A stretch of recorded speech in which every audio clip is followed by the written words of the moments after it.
Is Chief here? Oh, there he is, okay. All right, we're going to call this meeting to order. Barren County Fiscal Court, special called meeting, February 9th, 2006. Please call roll. Jeff Botts. Here. Derek Pettigo. Here. Tim Durham. Here. Tim Coomer. Here. Marty Kinslow. Here. Ronnie Stinson. Here. Brad Gross. Here. He's here. Judge Bird. Here. All right, is everybody mics on? Make sure everybody's mics on, okay. Check. Okay, well, welcome everybody today. Thank you all for coming. We're going to have, this is exactly what this was meant to do. It's to have a conversation, and everybody wants to have that conversation, and we are.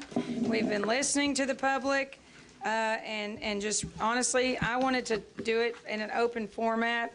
I'm going to start off with saying, this ordinance, the amendment that has been submitted to us for our review, the current ordinance was put into place in 1995.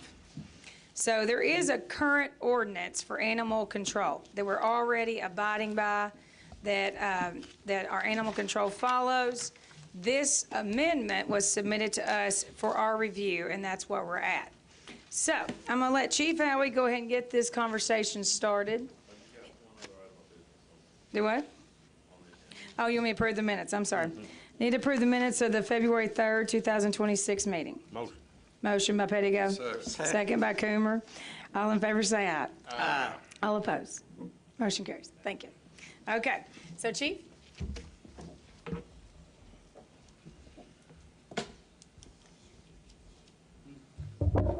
Good afternoon. Hello. I don't know quite where to begin, other than I'll begin at the beginning. As you said, ma'am, that this ordinance is just a cleanup in addition to an already existing ordinance. I think people are of the assumption, and there's been some false information out there, about, first of all, about barking dogs. The ordinance says excessive barking dogs. And in the last 2 years, do you know how many citations have been issued for excessive barking dogs? How many? No, I don't. Zero. Zero. And the reason is when we get a complaint about a barking dog, or when animal control gets a complaint about a barking dog, they go out, they assess the situation, they talk to the people that have the barking dog, and the problem gets corrected. It's just that simple. A lot of times a dog is barking for a particular reason, and if it's barking after hours, animal control is not going to go. Your local law enforcement agencies are going to go to try to determine if in fact there's something wrong, and if there isn't, they'll correct the problem. So excessive barking dogs are not the problem. So I have a question on that while you're up there. So, like example, you just said, Sheriff's Department. They've got a lot of things going on. If a call gets called in, though, about a barking dog, they're not going to drop a serious situation. They're going to go to that situation, correct? Unless it's an emergency, is that right? Correct. Okay. But it would be like a suspicious person. We love those type of calls. If they see something suspicious, we love those type of calls. We want to go find out what's going on. Mm-hmm. Same way with a barking dog, that's a little unusual, and somebody's going to go look at it. Unless it's an ongoing problem, we get a voicemail message or a call to go follow up. Yes, sir. So what you're saying is that a lot of times a dog barks for a reason. Correct. Could be a person that doesn't need to be there. Could be a wildlife that doesn't need to be there, like, let's say a coyote. Correct.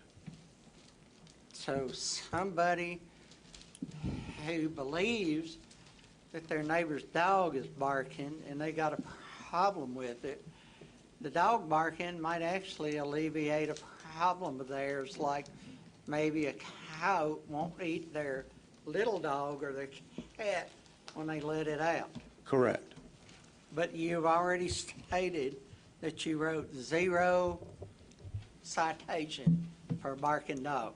Excessive barking dogs. I do want to make sure that everybody realizes the barking dog is already in the ordinance that we've got now. Has been for as long as I've been around both terms. Did any person sitting here put that in the ordinance that is in effect now? No, it was passed in 1995. I believe so. Yeah, Okay. 96, I'm sorry, 96, So, my freshman year. and let me go one step further. True story. Last year, in 2025, Animal Control responded to 1,484 calls for animal control complaints in Barren County. Of those 1,400 calls, almost 1,500, there was only 187 citations issued. You're saying for everything? That's Okay. for everything. That's 12%. That means the majority of the calls that we responded to, or that your animal control officers responded to, were either unfounded, or the people complied with the request of the animal control officers to come into compliance with the ordinance. That's all that they're looking for, is compliance of the ordinance. This isn't out to make money on anybody. It's just a compliance. We're not looking to, animal control officers aren't going to be hiding in trees waiting to see somebody's dog cross the line and scoop the dog up. That's just not the reality. They would also have you believe that somebody went to jail for a barking dog. That is incorrect. The person went to jail because they didn't comply with what the court order was, and it wasn't for a barking dog. It was for harboring vicious animals. And animal control had been out there probably 8 times before they were ever charged, trying to get compliance. Is that that was in the city? And that was in the city, but they were The charged. city, when did the city pass their, Oh, 2-3 months ago, maybe, okay. maybe 4 months ago. Point out that charge was done under state statute, too. Yeah, that was a criminal violation under state statute, and I'm glad Mr. Richardson brought that up. It's a good thing that we have local ordinances, because if we don't have local ordinances, we're bound by KRS to use the KRS statute, which are criminal violations which end up in district court, and then the person has a criminal record. Whereas if they pay the fine or come into compliance under the ordinance, that's not on their record. Am I correct, Mr. Richardson? Well, I was going to say, Chief, that I know the city's got a mechanism for receiving those fines. The county does not. But I think what's also worth pointing out is that it's baked into this ordinance that animal control officers empowered to give warnings. For example, in the very beginning part of the ordinance, it says they can give warnings and they have 7 days to comply unless it's dealing with an animal running at large or an animal nuisance violation that has to be corrected immediately. So there's already baked into the ordinance protection for the ability for the animal control officer to utilize discretion, which I know for a fact, and as you stated, they already do that. And like you said, they're not hanging out in trees, waiting on people and trying to cite them or anything. It just doesn't work that way. That's correct. As a matter of fact, I know for a fact that these officers, if they get a complaint, and this is all complaint-driven, they do 0 self-initiated activities. Everything is complaint-driven. I know for a fact that they've gone out, assisted people to come into compliance, given them a week or so to come into compliance, help them come into compliance, and as long as they're making an effort to come into compliance, they don't cite. It's the people, like anything else, it's the people that are ignoring the ordinance or ignoring the state statutes when the enforcement action takes place.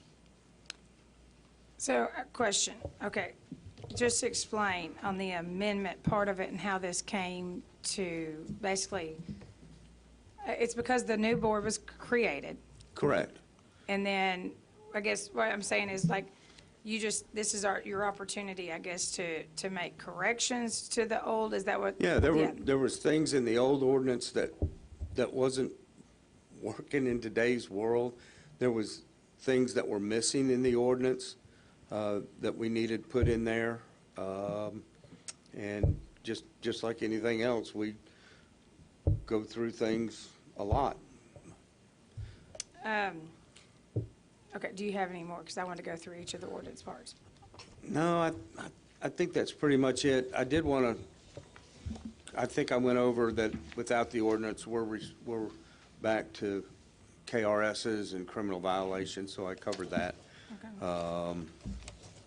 Yeah, so, Okay. Well, Chief, just kind of hang out. Yeah. There are some differences between the city ordinance and the county ordinance, correct? absolutely. So the city ordinances, you're limited to the number of animals you're allowed to have in the city. You can't have any roosters in the city. You can have chickens, but you can't have roosters. I think there's some containment issues in the city ordinance. Sir? Is there leash law in the city? There's a leash law in the city, yes. Not in the county? Not in the county. There is no leash law in the county. Yes, sir. I'm going to jump in. There is a state ordinance, law, whatever. I'm not a legal expert. I don't have a law degree. They're working right now on a chicken ordinance. There's a lot of stuff in our local ordinances that are already covered under state law, and they're getting ready to do one on chickens.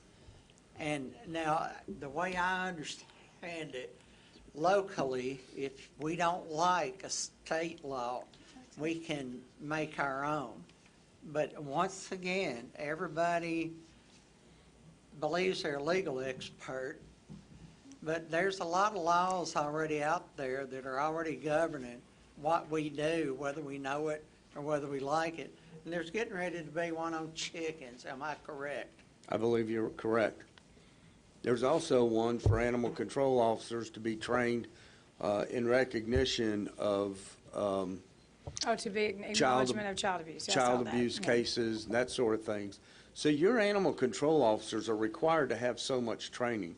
These aren't just people that aren't trained. They're required to have training under KRS, and they go annually for retraining. So, and usually when there's cruelty to animals that's blatant, there's a good possibility that there's liable to be some child abuse cases or domestic violence cases involved in that. So that's starting to come to the top. Yes, sir. Well, I hope the rest of y'all jump in on this. I don't want to do it all, but I'm going to get on my bandbox for a little bit. I'm a little agitated today to the makeup of this meeting.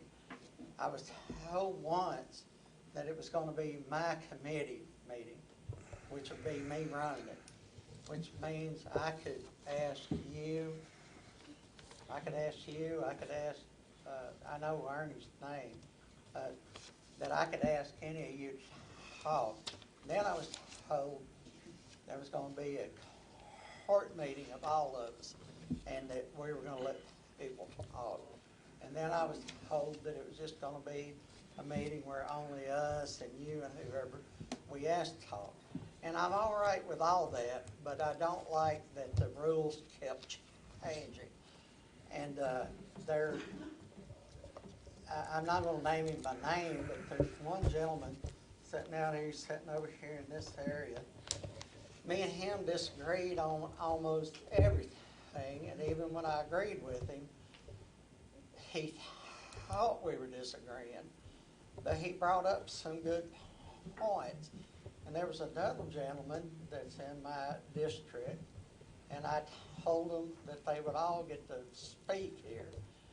And I'm going to do my best to speak for them today. And if I don't get to, then I'm going to tell you that a week from today, I'm going to have my own committee meeting, which I'm allowed to do. And when I do, and if I do, I will let whoever speak that I want to, whether you agree with me or not. And everybody that I spoke to this week disagreed with me in one way or another, even though we agreed on something and not others. So I'm going to bring up this one gentleman that's sitting on this side, I ain't gonna mention him by name, he had some very specific things that he didn't like, and I'm just gonna mention one of them. That on the animal control board, there was a veterinarian on there. He didn't like it, that he believed that the veterinarian had influence that would allow veterinarians to make extra money out of this. Well, I will say, I will counteract that, because the veterinarian we have on there, we had to beg him to be on it.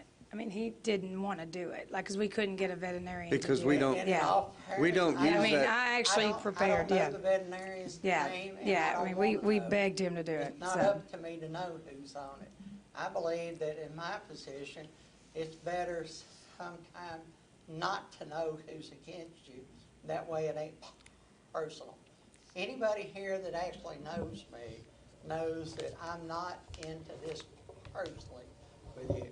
And then the other thing I want to take issue with, that you just mentioned, that one of my other constituents mentioned, and see, all I know is that in general, the new ordinance is not that different than the old one. It's a little different in the wording, but it was already in there that animals, should not bark excessively. It was already in there that an animal control officer could take your animal. In that respect, that's why this body in general passed the first reading of the ordinance. Now, a lot of people don't even realize what an ordinance is. The way the law is set up, an ordinance, it either dies or it passes on the first reading. The first reading is just opening it up to discussion. And I do take issue that a lot of people in the community have condemned this body that we already passed the ordinance. We Yes, did yeah, that not is correct. I pass mean, it. nothing is passed until the second reading, We so, did yeah. not pass it. We brought it up for discussion. Mm-hmm. Now, I'm gonna play devil's advocate. If we said no the first time, we would have said that nobody has got any reason to tell us what they believe. It would have been over and done with. All we did is give you an opportunity to bring it up. Now I'm gonna go to the second question that I wanted to ask, and I had not considered this. Even though me and we as a group have been accused of being ignorant, we couldn't read. Well, I believe that most of us did read it. I know I did. But we don't know is the way you read it and you understand it and you interpret it. And I don't mean Guy, I mean everybody else sitting here and listening. And one of the most genius things that anybody mentioned, and he may be wrong, but I told the guy that I would bring it up, and I'm bringing it up. It's about that you give an animal control officer the duties of a peace officer. Now, don't get me on semantics that I didn't. I don't give them remember that. the exact way KRS it gives them that. KRS gives them that. That's a state law. Well, but what he asked, have those animal control officers been to the police academy? No. And if they haven't been, he's got an issue with that, and I do also. Have they or have they not? They have not, No. Okay. and DOCJT will not accept them into the police academy unless they're hired as a law enforcement officer. So on that, and I'm not here to go over every item in the ordinance. I'm not here to pick on you or Feel Tim free. or anybody else, but I You too. told my constituents that I would bring up what they asked. Now, I didn't come up with that. Maybe, I'm not gonna mention things that I could. Sorry, my mouth is dry. Just to let you But I know, thought that was a good point. You can't give somebody, according to the ordinance, powers of a police officer unless they've been to police academy. That is incorrect. That's the way the ordinance reads, or that's the way I read it, that's the way they So read it. So states- all I'm saying, there's a lot of verbiage in here that a lot of people are uncomfortable with. But And is I that, am is that, here- some- but Marty, though, is that I'm here something, though, to that's new in the art? represent my people, and if I don't Because get that to didn't bring come up up in all mine. the issues today, when I have a meeting a week from now, you're more than welcome to be there, and I will listen. And if any of you believes that I'm afraid to hear what you got to say, everybody I invited here today, when I thought they were going to speak, did not agree with me. I didn't ask one person here today that agreed with me. I'm just bringing up there are issues with this that need to be addressed. That's all I'm saying. And I'm not saying that you don't know what you're doing, but I am supposed to bring up issues that my own people bring up. And that's what I'm doing and all I'm doing. I'm not condemning you or anybody else, but there are issues in this ordinance that need to be looked at. Ways that I didn't look at it, and I'm sorry that I didn't look at it that way when I read it. But when I read it and voted the first time, it did not mean that I was putting my rubber stamp on it, that it was God's law, and that was the way it was going to be. So Yeah, to- yeah, well, I was going to say, so going back to, we started off as doing it the committee, but I changed it to a court meeting so that it could be online, and so people could see it on the EPB, because people watch this a lot. So for people that could not make it here, we made it a court meeting so that every magistrate could speak at it. At committee meetings, the magistrates that are not on the committee have to ask to speak. So this just made it a more neutral ground in regards to every magistrate gets the opportunity to speak today, okay? So can I Yeah, address go one ahead. of his Yeah, concerns? that's fine. So the KRS gives peace officers authority, and certain KRSs gives animal control officers authority. They have the authority to write criminal citations. They have the authority to write city ordinances. They've even done search warrants. So that's, the ordinance can't take away what the state gives them. So they do have peace officer, in certain circumstances, they don't have peace officer authority to investigate burglaries or to write tickets, speeding tickets or anything like that. But under certain KRSs and certain ordinances, they have peace officer authority. So So just like what Marty did, talking about what his constituents did reach out and say to you, that's what your opportunity is to say today. Like I've had actually, he owns a farm in Marty's district, but he lives in the city limits, and we talked today, and I've got his concerns. And so you can address those as we're going through. I want to go through the ordinance, though, so we can bring up the concerns, okay? are you going to talk about fines? I'm going to go through it all. Yes. Okay. Yes, okay. Just, because I myself, I've been through this thing 3 or 4 times, just putting down concerns that I had with it. So magistrates, I'm sure that you all have had constituents reach out to. So if you want to, when we get to a topic, if you've had a concern, reached out to that, so please make sure and speak up. What's considered excessive barking? Yeah, well, yes, that's what we're And going to who's get the to. complaint? And I mean, is a person complaining because of other problems and just blaming their dog for doing it, or?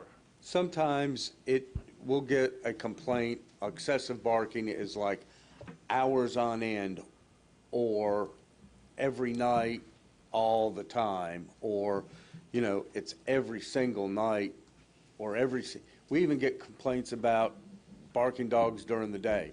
There was one gentleman, if I'm trying to remember correctly, he works midnight shift at one of the factories here. He sleeps during the day.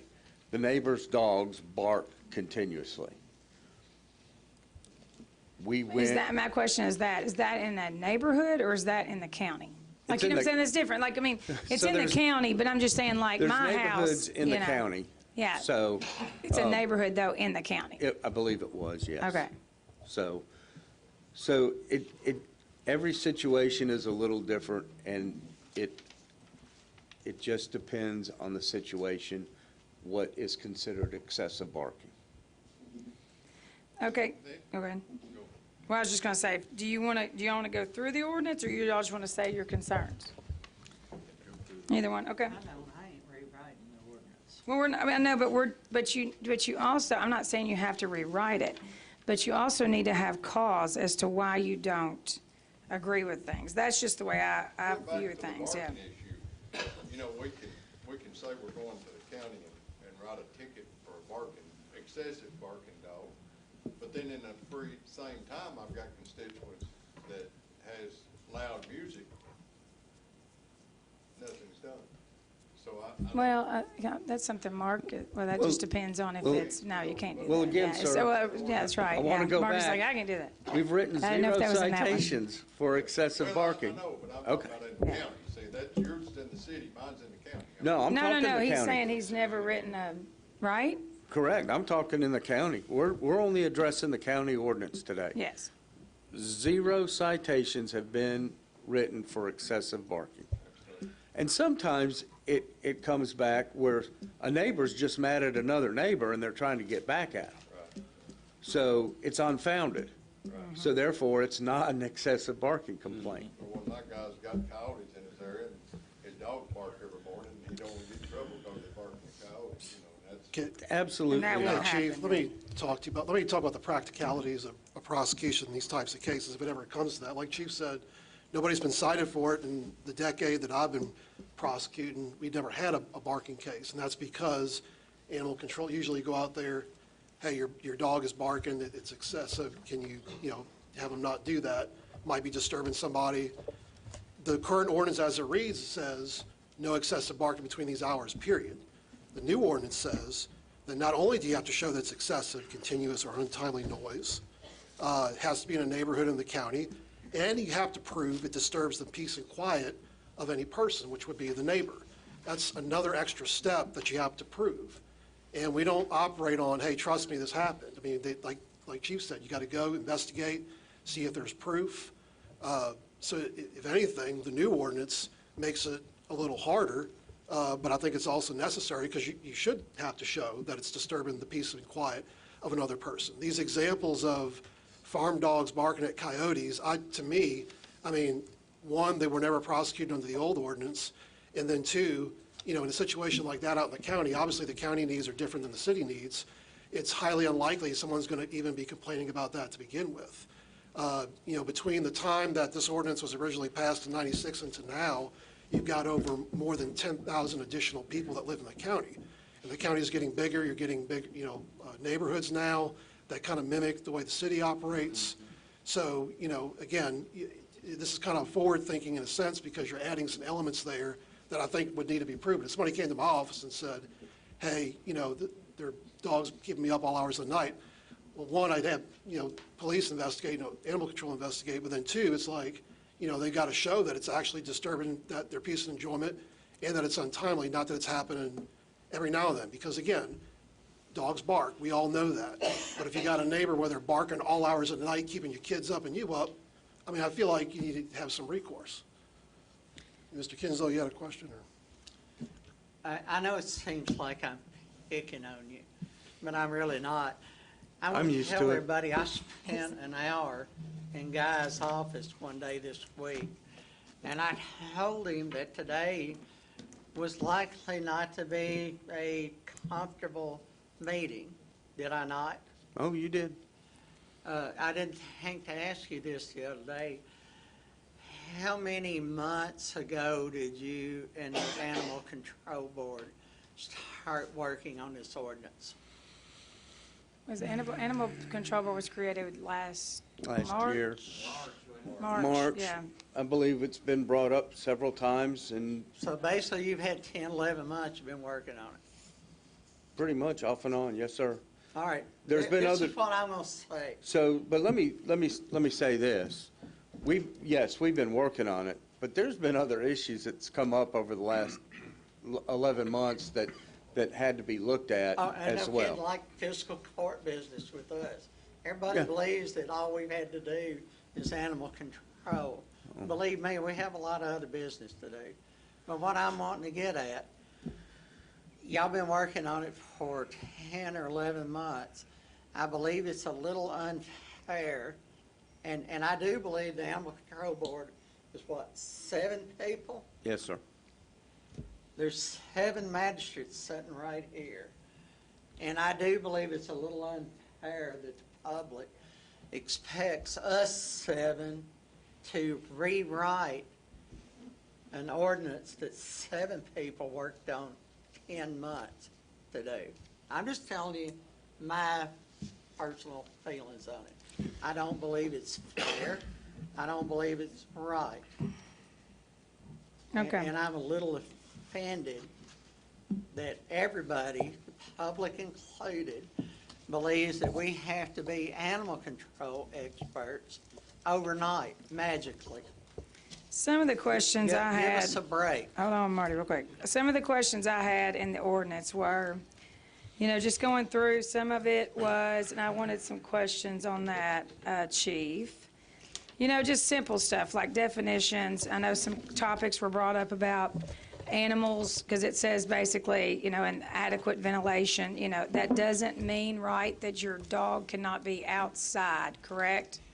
I mean, Correct. you know what I'm saying? Just, that was a topic that somebody asked about that. You're not going to come take a dog because they're outside, correct? Correct. Okay. Because that was a question, because like I said, it does say proper airflow. I just want to make sure that's defined. The other questions that I've gotten have been the cruelty, which is already in there. It's in black. But it does say the thing about the use of a weapon or object causing pain, injury, or death. And, first item that came up to me was, a cow. A cow's down on your farm, and you've got to kill the cow, surely to God. But we did look up the KRS 525, which is referenced there, and that covers that. I'm just trying to reiterate some of these things that I've gotten so that we're clearing that up. Correct. Okay, KRS 525 covers livestock in situations like that when you're dealing with situations that you have to take Correct. an animal out of misery, okay? We put animals out of misery. Yeah, they're having a deer this mean, week in my house, yes. I wish I'd known that. Yeah. The next. I Whoever, always had to do it my own self. let's do page 3. So if magistrates, if you've got the ordinance, let's go through the ordinance. Page 3 is just definitions still, definitions of just what they're going to reference in the ordinance.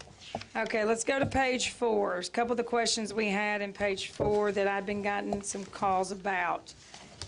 It said, we're just talking about who defines the exigent circumstances. Is that the animal control officer? It would start with the animal control officers, and if it's a life-threatening situation to the animal, that would be an exigent circumstance. But a lot of times what will happen, they will get to a call, they'll see what's going on. If they have a question, they'll either call Major Flatt, myself, or a lot of times they call Mike Richardson and ask him, they give him the circumstances surrounding it, and he'll say either yay or nay or get a search warrant. And last year, I believe Animal Control got 4 search warrants for different types of cases that they used. Okay, so the next, which leads to D, what is immediate danger and who defines that? So there's that, what I'm saying? Because, I've heard of people getting called on their dog, that the neighbor thinks the dog hasn't been fed and the dog eats like it's just a skinny dog. Who defines that immediate, danger? Well, Animal Control would go out and look at the situation and determine if, in fact, it's an immediate, if it's an immediate problem, if not. I mean, we get a lot of calls about what people think are unusual, and Animal Control goes by and determines not, and then people will call back and say, you're not doing anything about this. And we have to tell them, yes, we have, and they're in compliance, there's nothing wrong, everything's fine. Okay, the next part, the warning, then E. The warning citation shall allow up to 7 days to correct the violation, which I guess is your warning phase. But you and I talked about that, but is that not already in, or is that just a common practice? That's just a common practice right now. As a matter of fact, like I spoke earlier, sometimes it's been up to 2 weeks, 3 weeks that the animal control So if officers have worked somebody, with them. if somebody, let's just say example, because this was brought to me. Somebody has a farm. They don't live on the farm, but they own the farm. Fence is up, good fence. Car runs through it. Doesn't file a police report. Nobody tells the property owner. They just drive off and, the fence is broken and the cow gets out, okay? So in that situation, what happens? We will put the cows back, which has happened, or the sheriff's department, or even the police department, we've had cows out. We'll put the cows back, try to inform the owner that there's a problem with the fence, let him know. Hopefully he gets it fixed. So you don't fine him No, then? absolutely not. Okay. Hey, Yeah. Chief, Yes, sir. speaking of cows in the road, okay? I mean, my dad's farm is on the Finney Road. In 50 years, there's no telling how many times this fence has been run over by some drunk, okay? So nobody's looking to give a farmer a citation over a cow being in the road. No. I mean, nobody wants to do that, not going to. No. It's common sense you're not gonna do it. Correct. Problem is, if that person does not fix their fence and it's a continuing situation that they don't take care of their fence, they should get a citation. Then that's, I mean, that's totally different than somebody running through your fence and you're not being contacted. But mean, you're that's- saying, though, he is going to give them the time to fix the fence, right? Yes, Absolutely. okay. Yes. Okay, absolutely. okay. Next issue, let's see. I I'm want to sorry. make a comment on what Marty. Squire Gross just said. Anybody that actually knows me knows that I probably still got dirt under my fingernails from the 1970s. I know what I'm talking about being a farmer. He's exactly right. When somebody runs through my fence or breaks it, I put it up. I've never once had one of my animals be out in the road for more than 5 or 10 minutes when I knew about it. Now, I'm going the other way on this one. From what I understand, there are people and there are areas where they don't really give a dang if they get out or not.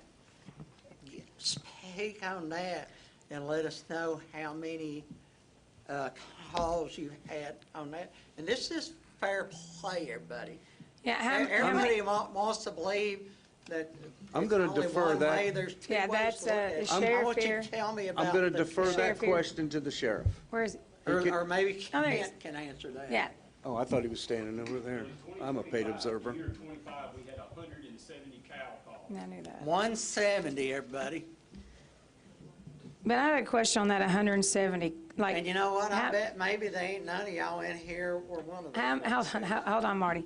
How many out of those 170 were like, repeat offenders or, you know what I'm saying, like, just curious? I would say greater than 50%.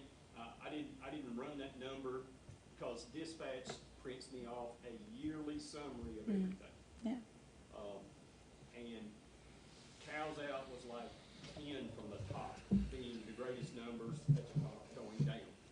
And I looked at it just before we came up here, it was 170. And I know for an experience that we've been to many of the addresses repeatedly because those cows are out again repeatedly.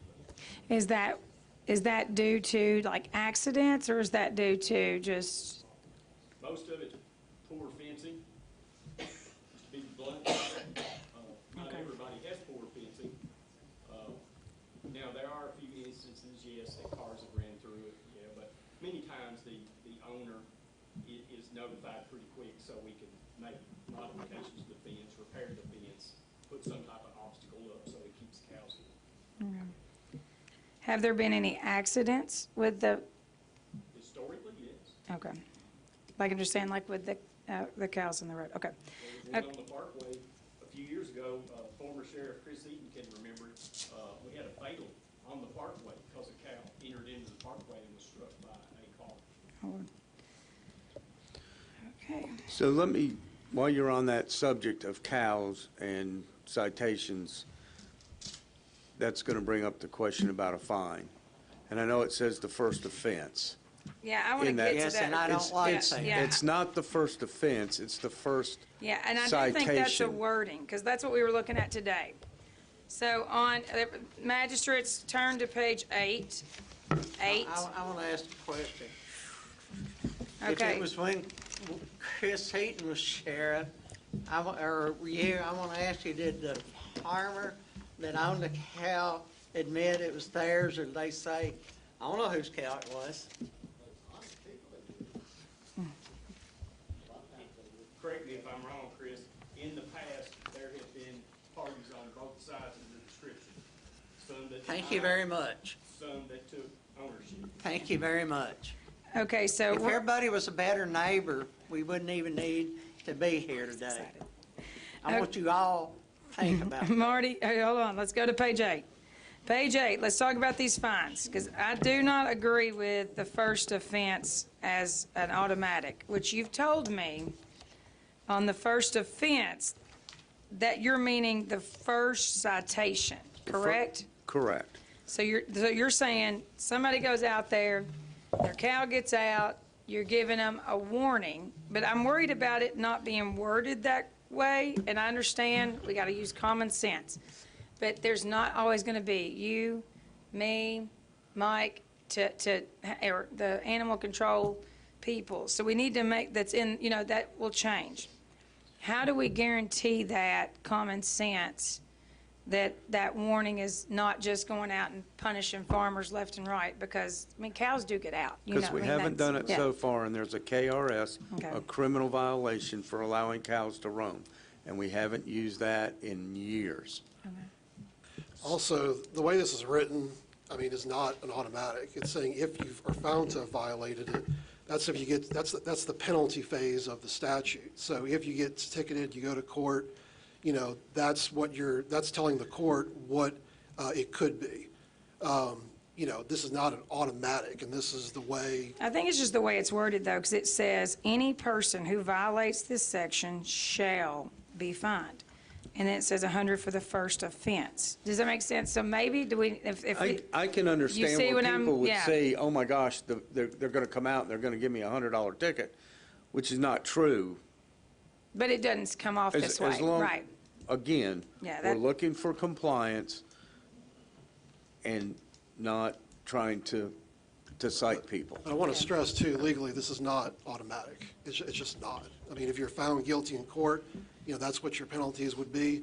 It's baked into the statute that officers, animal control officers, as they have been, exercise discretion. I'll say this, too, as county attorney, we're not interested in going after farmers who, lose their cattle here and there. That's not the point of it. And as Sheriff had pointed out, we have a problem with, repeat offenders, just like in anything else in court. That's always half the problem, is people that do it again and again, that take advantage and game the system. Those are the people that most of the time that we're dealing with. As past has dictated, we work with people who, every now and then their animals get out. I've got family that have farmland, their horses get out. It happens. Everybody knows it happens. But if it keeps happening, it's a little hard to start arguing it's an accident, at least in my doing this for this long. Because I can't tell you how many times I have people, Chris, as you mentioned before, if they're honest, it makes it easier, but most of the people that are repeat offenders are not honest, and they game the system, and they keep doing it even after they say they fixed the problem. And that's what this statute addresses. Okay, I have a question, and, Magistrate, sorry, I'm going back and forth because we jumped on fines, but in page 5, turn to page 5, the impoundment of animals. Okay, I had to deal with this last week on a situation that someone's animal had gotten off their property, animal control got called. We had to get involved in that to help get that animal back to the owner. Question, which, I feel like A really addresses B and C. Do you see what I'm saying? I feel like, what was the need to really just spread that out into B and C? Just curious. Do you know? Do you understand what I'm saying? I feel like A addresses, which is already in effect. I just wanted to know why B and C and D were added, because it's going to end up in the district court no matter what. So that's my question. Just curious. Can somebody answer that? Well, I think, in B and C, it mentions about what's going to actually happen to the animal once they're seized and impounded, and it talks about taking them to to Brahwa or any contracted animal shelter thereafter. And then treatment procedures following Brahwa's policy and procedure manual. So it just kind of explains what happens after they're seized in those situations. But if the magistrates feel like you need me to clean it up, that's fine. I mean, but I felt like I had to kind of, again, explain it because, 20 years from now, I want somebody to read this and there'll be no doubt as to what's expected when animals get impounded. Okay, let's go back to animals running at large. Okay, animals running at large, my concern with that, one, is in the definition of animals in the descriptions page on the second page, animals include livestock. So that's something I think we need to probably take that out if this does end up, because animals running at large, you've already covered livestock and another livestock running at large. But page 7, magistrates, at the bottom there in the red, the new stuff, it says animals running at large. I've read through this 2 or 3 times. I feel like B addresses A and C. I know we're getting more detail, but I just feel like we're just repeating ourselves in that. That's just me. Can I speak to that? Yep. It's not the same. Okay. B was in the original ordinance, and Yeah.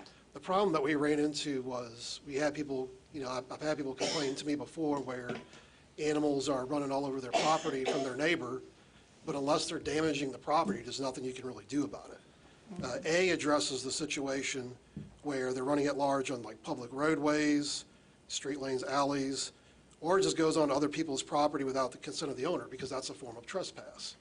And I think some people have said that, if they run on the land, then you're going to get fined. Again, this is complaint driven. So everybody knows out in the county that, dogs roam, but you're also expected to maintain control of your animal. So if you're let's take a neighborhood, it doesn't have to be a neighborhood, but let's take a neighborhood, for example. You got a dog running all over the neighborhood, over people's property. Most people out in the county, for example, don't have fences, right? So if you're out on the patio or you got your kids out there playing, you got a neighbor's dog, I'm sure your neighbor's like, he's a good dog, he never does anything, but you still don't want it around your kids. And they keep running all through the backyard. This allows some type of recourse, and like as Chief said, most of the time, animal control can go out there and be like, hey, can you keep your dog keep them off other people's property, because people do have a right to ask for other people to keep them and their animals off their property, just as the other person has a right to use and enjoyment of their property with their animal.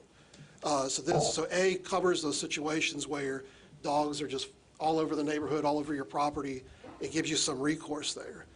B is for situations where it is damaging property or attacking other people or animals. So there's differences between those two sections. Okay, in D, where it says, any person found to be violated of paragraphs A and B of this section shall be fined for a first offense of no more than $50. So what I understand, though, is an offense is a citation, correct? Correct. So if we But- go out to a house 4 or 5 times and they're not doing what their due diligence to comply, then their first citation they get, that's the maximum amount of that fine. The reason we did this is because previously the animal control officers could give a fine, Mike, correct me if I'm wrong, between $10 and $100. And it didn't. So how many of those do you give out? Like, have you given out this year? Probably none. They always try to maintain. But this keeps that from happening. That takes that discretion away from The animal control from the officer. animal control officers. And it says your first citation, the first time you get fined, is X amount. If you do it again, the second fine is X amount, and it keeps going up. It gives no leeway for the animal control officer to say, well, I like you, so I'm only going to charge you $10, but I don't like this person, so I'm going to charge them $50. Okay. Magistrates, I mean, on these two, between the livestock running at large and the animal, what are the complaints? Do you all have any? I'm sure you have. I mean, I'm sure we all agree on the first offense. I think it's that's what just is a little bit, you know what I'm saying? It says offense. Yeah, it's not. That could be a call, you know what I'm saying? Like, the so first that could be citation. interpreted. So that definitely needs to say a citation. It doesn't need to say offense, because I feel like that's just too, I don't know about that. What about the livestock running large? The only thing I had on that one, I brought it up about the fence. It's not your fault. Somebody running through it. Stray cattle, that one, I didn't understand what the freeholder was, but, let's see. Any other questions, magistrates, before I move to the next page? Yeah, I do. Okay. I got one. Well, imagine that. Once again, I'm doing this for the people that actually spoke to me. Even though I believe this is ridiculous, that's my opinion. I'm not a legal expert. I'm not an animal control officer. But the woman said, and I'm paraphrasing it, when my children get home from school, me and the dog go to the road to meet them. When my dog gets in the road, I can be arrested or fined. No. Now, I don't agree with that, because my That's not the- interpretation is, it says, there's wording in there, and I didn't bring my copy. Well, it's here, but I hadn't looked at it. It says not under your control.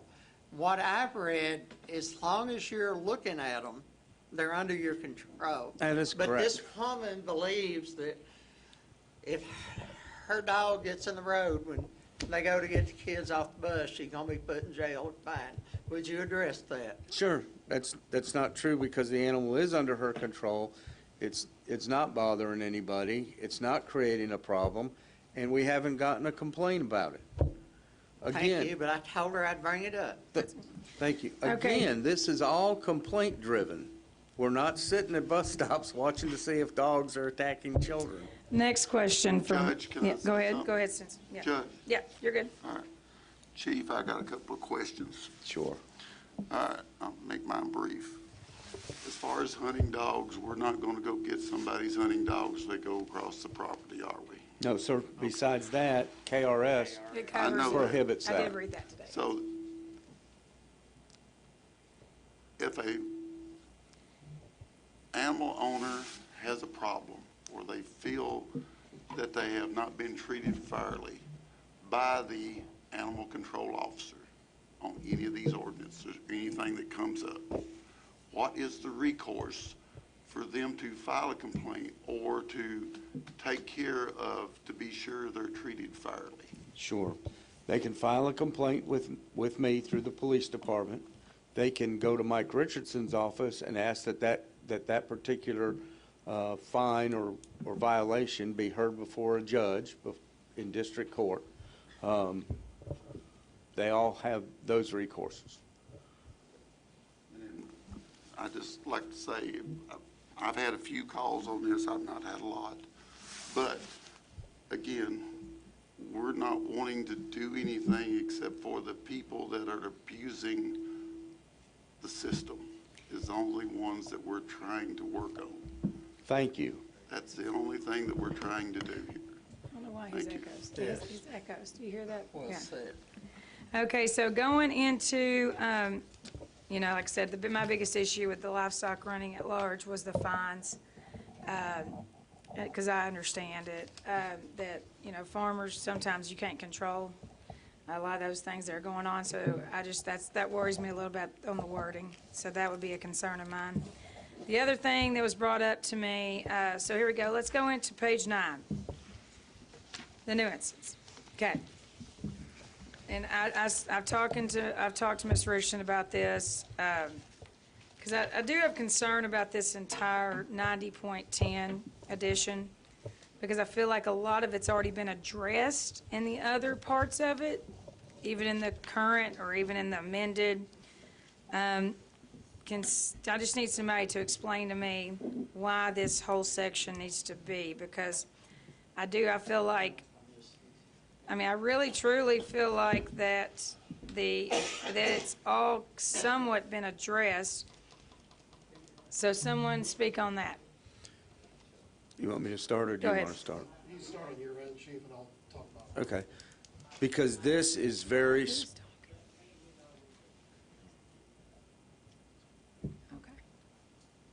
Okay, go ahead. this makes it more specific. and helps, instead of being vague, this makes it more specific as to what the nuisance is. All you're doing is defining it better. Correct. I mean, yeah, go ahead. That's also, when I was writing it, that was what I was told, was they needed clarification on certain things, and this is one of them. I mean, animal nuisance is a step up from just simply running at large. When running at large, you're dealing with mainly, a trespass type deal. Animals as nuisance, you're talking about, now you're getting to the point where the animal's interfering, it's jumping on people, it's posing a risk to passersby, harassing people, offensive odors, there's different things in there that I've seen other counties do that I've felt, and again, these are all examples of what could be of evidence that can be used to establish the main part of this section of 9010. I think it serves as, clarification and protection for people, because I think we can all agree, if somebody can't control their animal to keep them from jumping on cars passing by all the time, or harassing people just sitting at the bus stop waiting for the bus, or any number of situations like that. That's what that stuff is there for. It's not quite up to, like, for example, harboring a vicious animal. That always requires, to prove it, that it has to attack a person, right? And that can include attempting to attack. So you don't have to actually bite, but actually show that attempted attack. There's a lot of gray area where you get cases, and we look at it and we're like, well, it's not quite there yet. And there's that gray area where you got dogs that are, people come to you and say, these dogs are a problem in the neighborhood. And we've talked to the neighbor, they're not doing anything about it. They don't care. It's jumping on my kids. It's jumping on passersby. It's doing all these different things. That's that gray area that addresses. And again, the county's growing, you're getting more people, and this is the type of thing I think that's kind of addresses these matters when they come up, so we have less people saying, oh, you're not doing anything. Well, we can't just make up laws and rules. So we like to help people. So these are designed to address those situations that over the time animal control, and we've been in this job, that we've noticed these types of things. And it keeps the animal control officer from, it gives them more specific guidelines, and it doesn't make it as vague. So if we just had animal as a nuisance, well, as Mr. Pedigo asked me, what defines excessive barking? What defines nuisance? This is what defines the nuisance. So aside from the nuisance, going, on page 8, back to where we were talking about the animals running at large, and if your dog goes running, spending, but no more than 30 days, or 5, is it 5 days? Yeah, 5 days, but no more than 30 days at jail. I don't agree with that. I don't, unless, and the nuisance part, though, will it be defined in court, or will it be defined by this ordinance? I would think nuisance, I would think that's court, right? Yeah, obviously, everything's got to be proven when you go to court, and, that's up to, everybody's got the right to have a jury trial if they want one, or they can have a bench trial and let the judge decide. We've done both over the years. So you have to, at the end of the day, you have to prove it. And I think that's something that people don't realize, what we do in the law enforcement profession, is that, like, for example, if they bring a case, I've got to consider, is there enough evidence here to go forward? Is there enough, is this something to bring to a jury?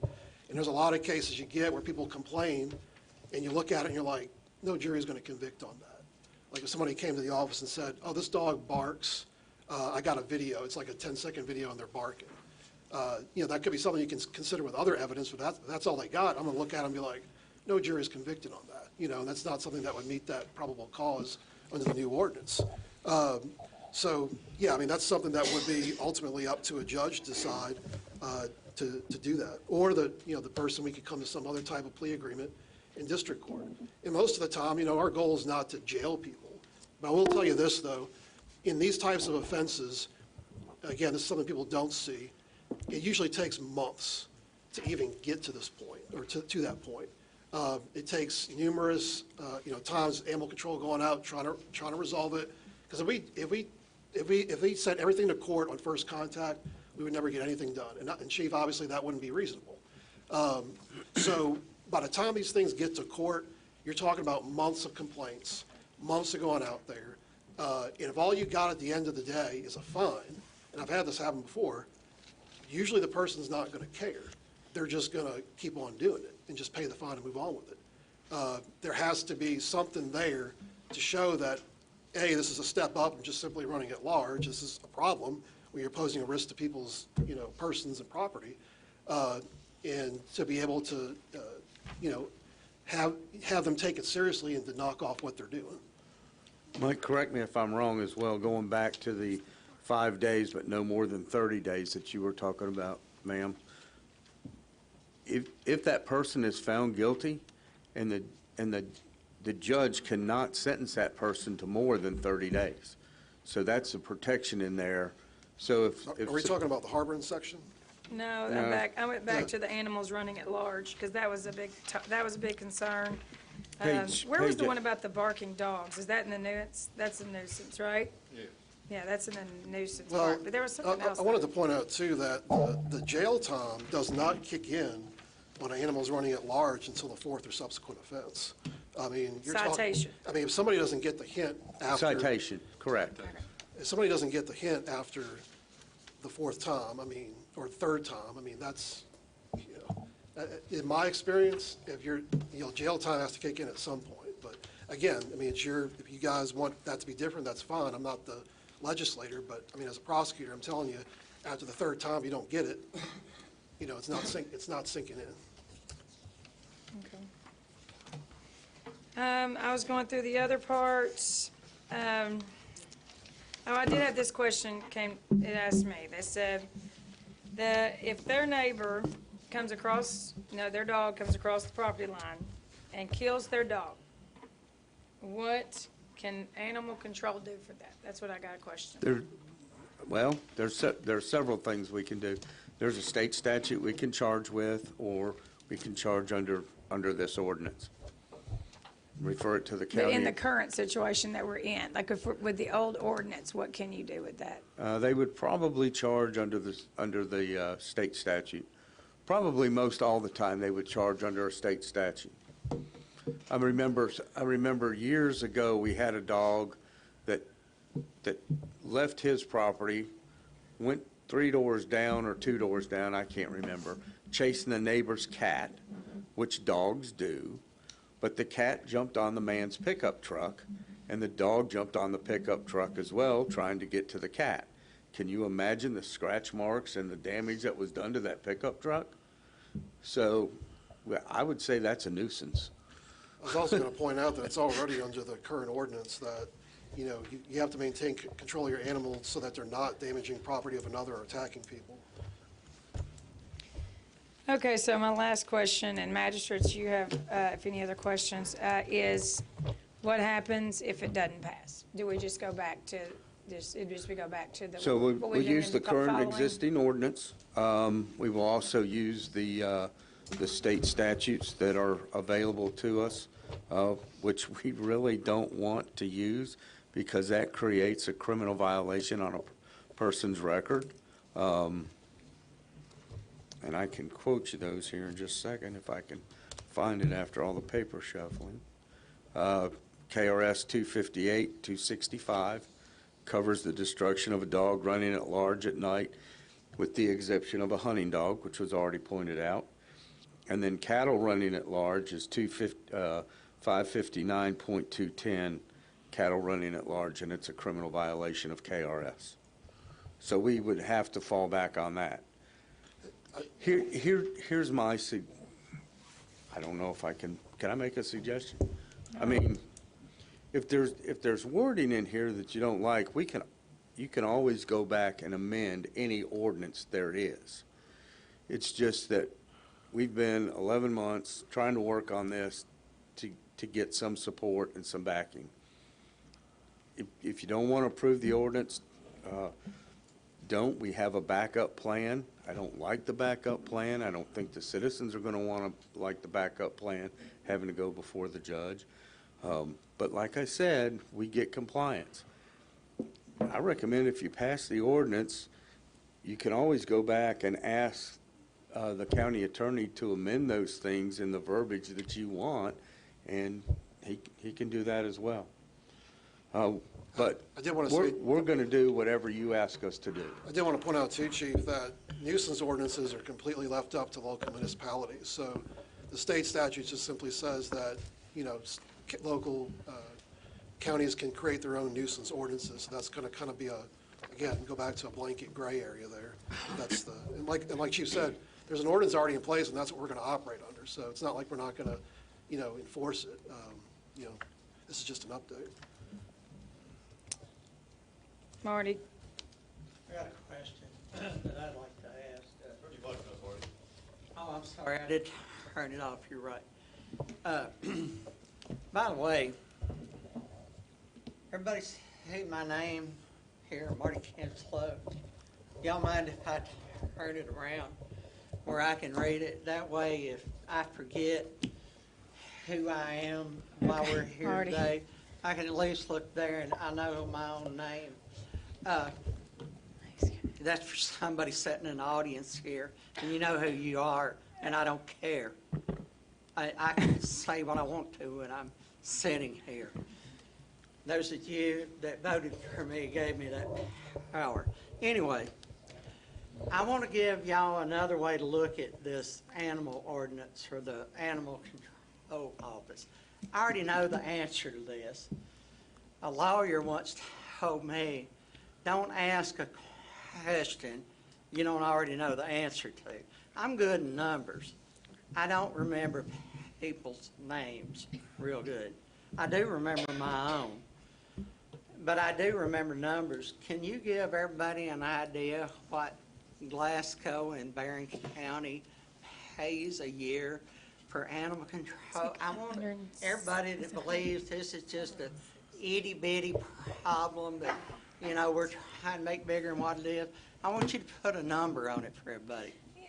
I think, I know we pay based on audit. So like we won't, So- so the I city just and county- paid the city for and county- 2 years ago, basically, or what I'm saying, we put City based and on- county pay 50/50. I The know. city pays 50. Honestly, Do is you it want me one- to give you like the 160? numbers? I think it's about 160. What Like our combined, portion was 160. Barren and Yeah. Glasgow paid over $250,000 last year for animal control. Do you dispute that number? No, sir, I don't. Sound right. Yes, sir. But that's for their I'm wanting employees to and let stuff like that too, everybody yeah. that's listening know, this is not just a whim. This is a real issue. And you know what? It's like everything else. It only gets more expensive every year. Well, like I said, we split that with the county. Okay, real quick, Marty. Okay, because did you all have anything else on the ends that you want to say anything? $250,000. You wanna- Mr. Botts, do you have anything? Mr. Pettigo? I just wanted to ask about the allowing animals to disturb the peace. I don't quite understand that. How can you allow animals to do it, the time of day to do it? You can't, and again, it's subjective as to what's going on at the time.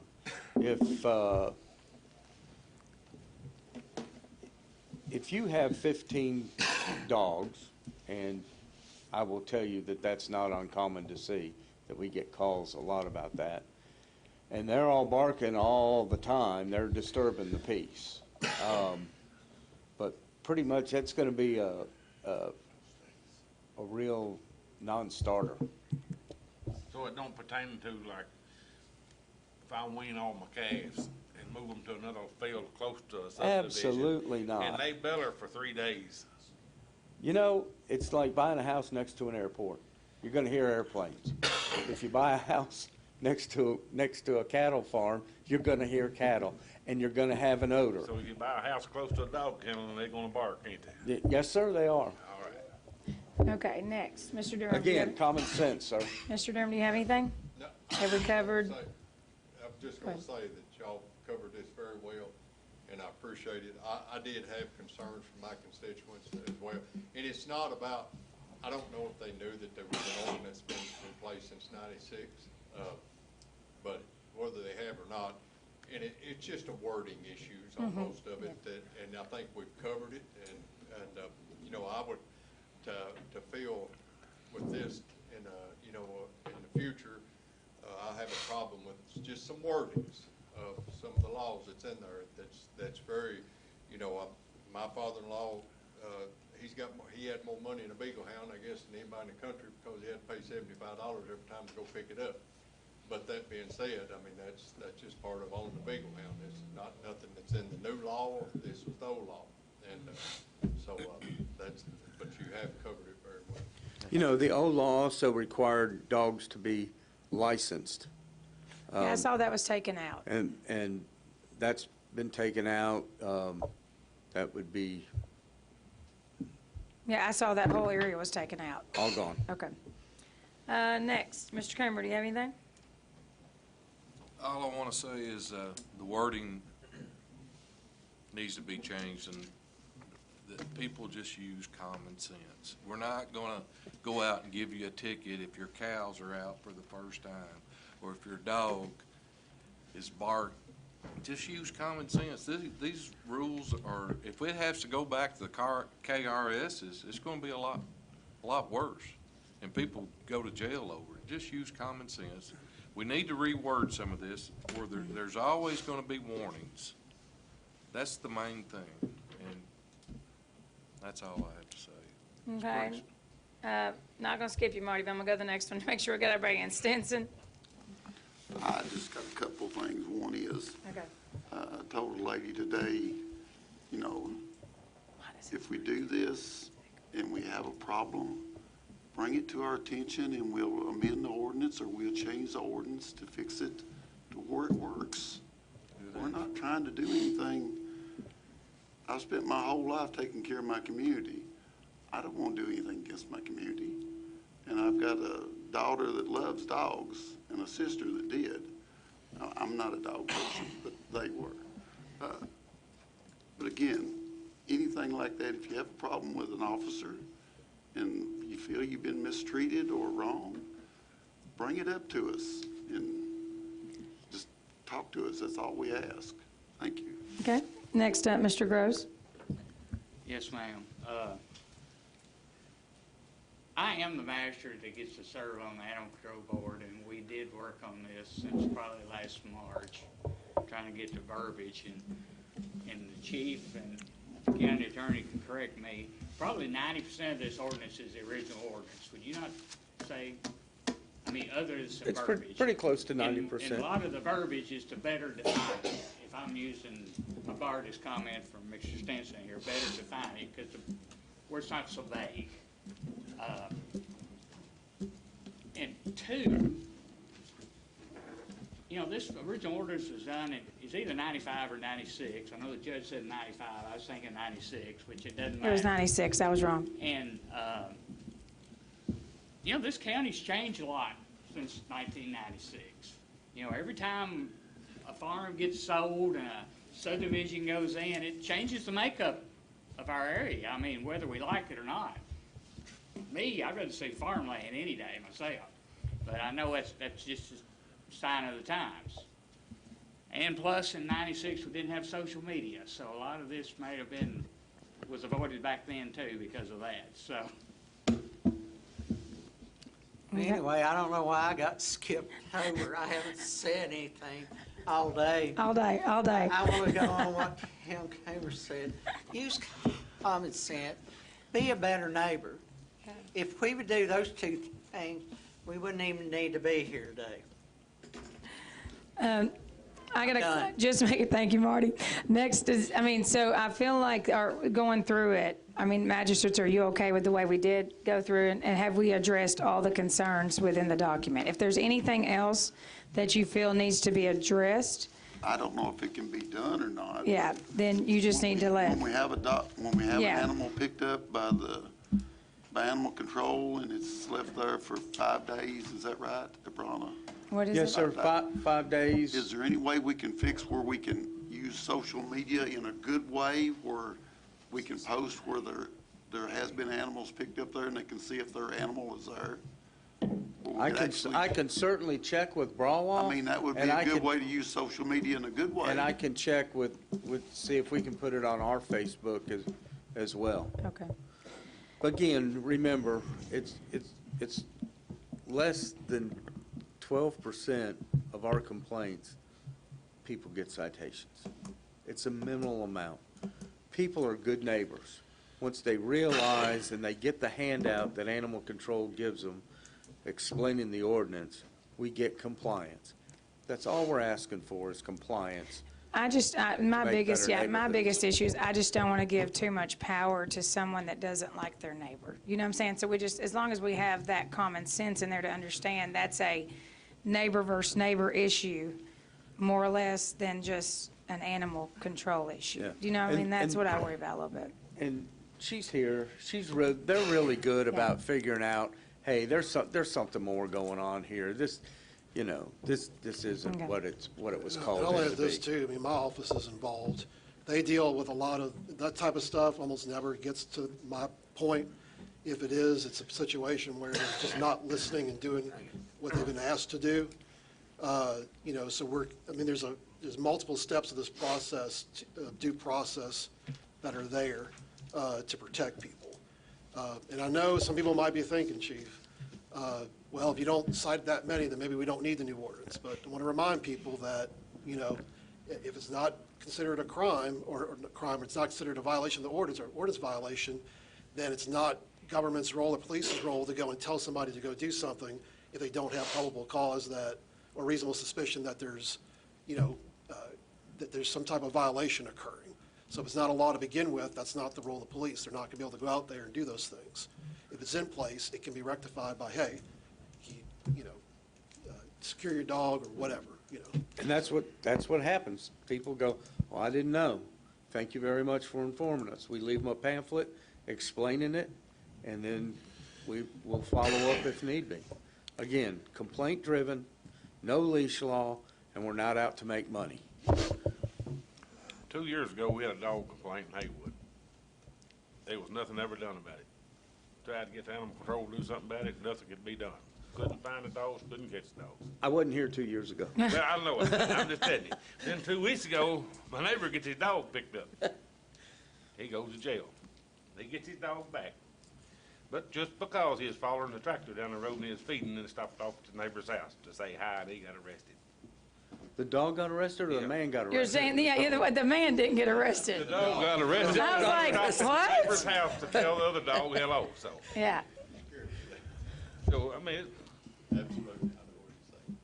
yeah, and and that's a situation, that's what I was trying to explain to somebody is, there's already animal control in place because, she called me and I was like, oh my Lord. So, but they were more than wonderful to work with about it. They actually took the dog back to the owner's house, in that regards. But, that was a situation, yeah. but the real trouble was the ones in 2 years ago in Haywood. That they- Couldn't get nothing done about the dogs. What were the dogs If- doing? All I can tell you is that if you're having an issue, or any citizen has an issue or a complaint with animal control, if they can call me. I don't think anybody will tell you that I'm not responsive to people's calls and complaints.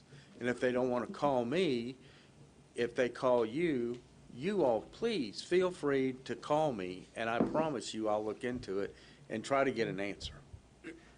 May not be the answer you want to hear, but I'll try to get you an answer. Thank you for your insight. Thank you. Thank you. Okay, we're gonna, before we close out, so I had one individual contact me before we sent the agenda out to see if they could speak. And I'll allow 2 minutes, that's it, on this, but like we discussed, no topics. If we've already discussed it, do not discuss it, basically. So, Ernie, do you want to speak? Well, 2 minutes ain't much time with everything that I've got highlighted all through this ordinance. But did we cover it, though, the parts of it that you had I went highlighted? through and went through and went through, and I've highlighted, but I'm gonna tell you, to start off with, everything that is in this, I don't know why y'all found the reason to change the number on everything and the topic of the ordinance. which I find is pretty ridiculous. And, you know, Chief, I gotta ask you a question. He's still here? He left. Where'd you go? He's on the phone. He done split. Yeah. Well, I'll ask Kent then. Being on you here, you the county man anyway. I'm glad you did, brother. Oh, there he comes back. All right. Okay, go ahead. You're getting any time. Well, give me a little extra time, because he's got to come in here and answer this thing. That's right.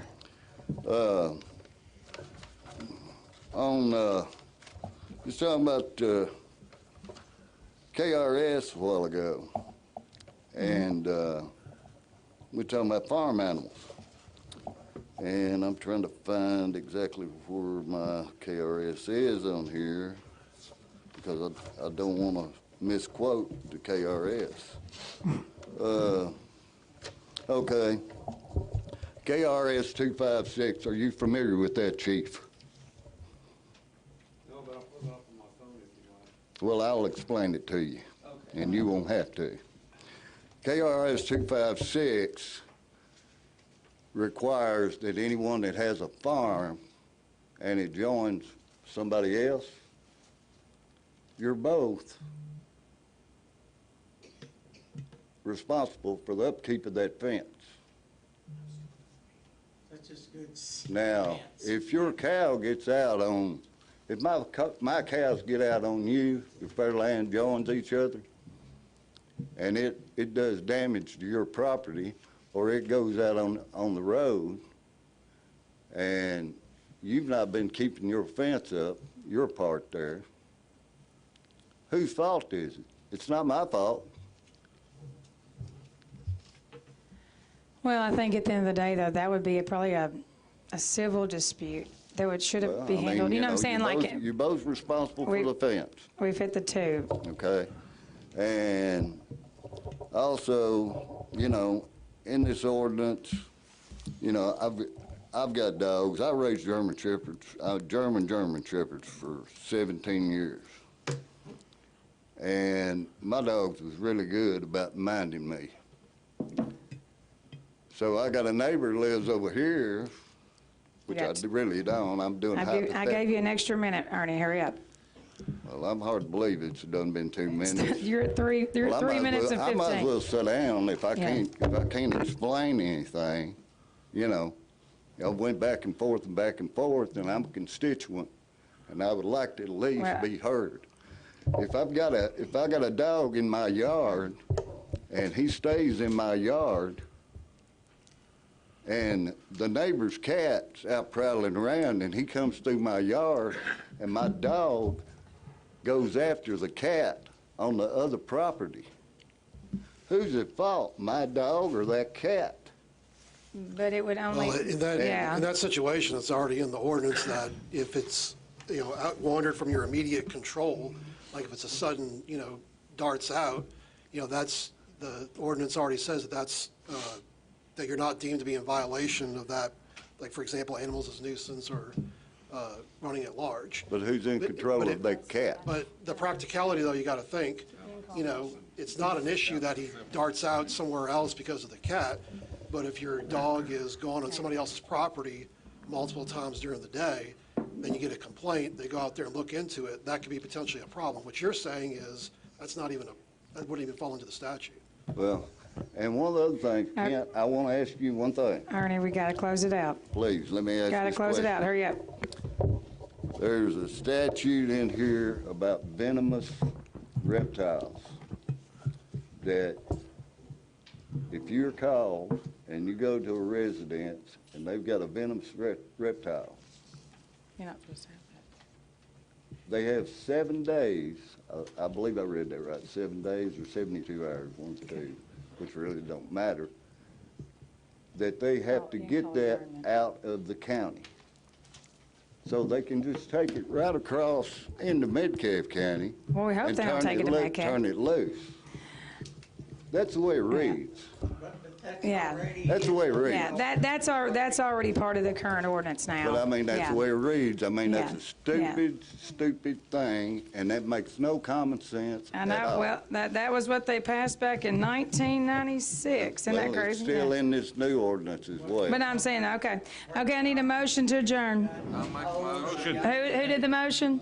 I did. Petty, motion by Coomer, second by Pettigo, all in favor say aye. Aye. All opposed, meeting adjourned. Thank you all. If anybody wonders what Santa Claus does in the summertime and all winter, he's sitting there in the front row. Hey, we will make the second vote in the next fiscal court meeting. Barren County.